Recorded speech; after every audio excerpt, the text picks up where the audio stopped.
let's continue to look at how benefit management can be integrated into project management. So you're now familiar with our O3 model, objective, output, outcome. And this is where the O3 really becomes powerful. If you think about it, the only reason you'd change a status quo, the only reason you'd want to do a project, which of course is what projects are fundamentally about, projects are vehicles to change things. You'd only want to do that because it's fundamentally beneficial. And that's the sort of insight. All projects are about outputs and all projects are about outcome. And by default, they're about benefits.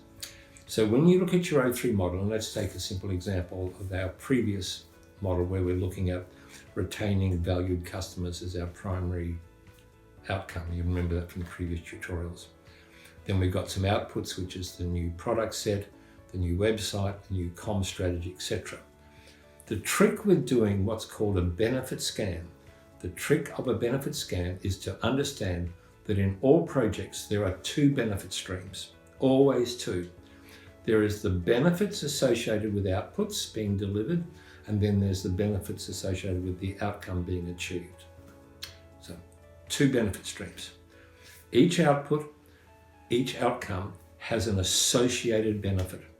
And there's a lot of people confusion. So for example, to reduce costs sounds like an objective. It's not. What it is a benefit associated with something happening that leads to the cost being reduced.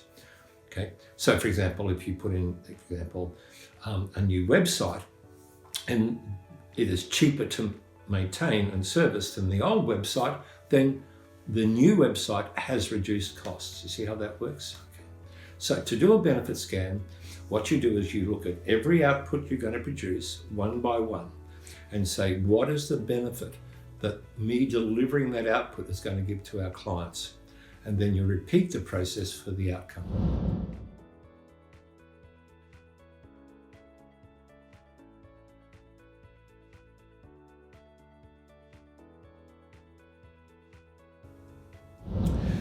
This leads us to this idea of what we call benefit classifications or benefit classes.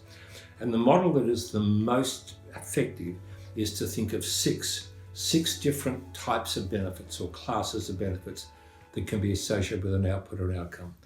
And I'll go through these slowly. The first one is increased revenue. This is the output by itself or the outcome directly leads to an increase in new revenue, not a standard growth curve, not a standard stretch target, but by doing this, producing this output or producing this outcome, you have directly brought in brand new revenue to the company. That's increased revenue. In our little case study, if we retain our customers, then we're doing a thing called retain revenue. So retain revenue is the second category of benefits. You've got increased revenue, retain revenue, right? And so, if you hadn't done anything, the revenue is going down. You do something and the revenue, because customers are leaving you, for example, you do something and the revenue remains stable. That's a retained revenue.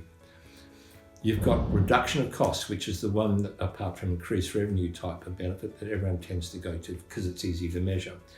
You put in an output and that output reduces the number of staff to do something from 10 to 5. You've reduced the cost by 5 people. Reduce cost. Avoid cost is slightly more controversial because some accountants, and we've had a lot of these in our clients, do not see an avoidance of cost as a financial benefit or a real benefit because it doesn't show up in the books, and I'll come back to that. But you put in something, an output or an outcome, that means that 5 people are now doing the work that 10 people would have been needed to do. You haven't hired that extra 5 people, you've avoided the cost of hiring those 5 people and their ongoing salaries.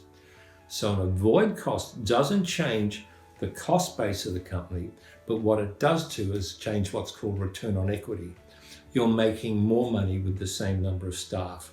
So avoid cost is something that, if you think of it, the curve was going up and the number of staff you need to do is going up. You put in something and you've now got more things happening with the same number of staff. It's a way of monetizing increased efficiency, if you will. The other type of avoided cost is by doing something, producing an output or getting an outcome, you've avoided a fine or avoided a penalty or avoided people leaving. These are all potential avoided cost benefits. Then you've got, so those four, which is increase revenue, retain revenue, avoid cost or reduce cost, are all financial benefits. We then move into what are called the non-financial benefits. Now remember, these got to be measured.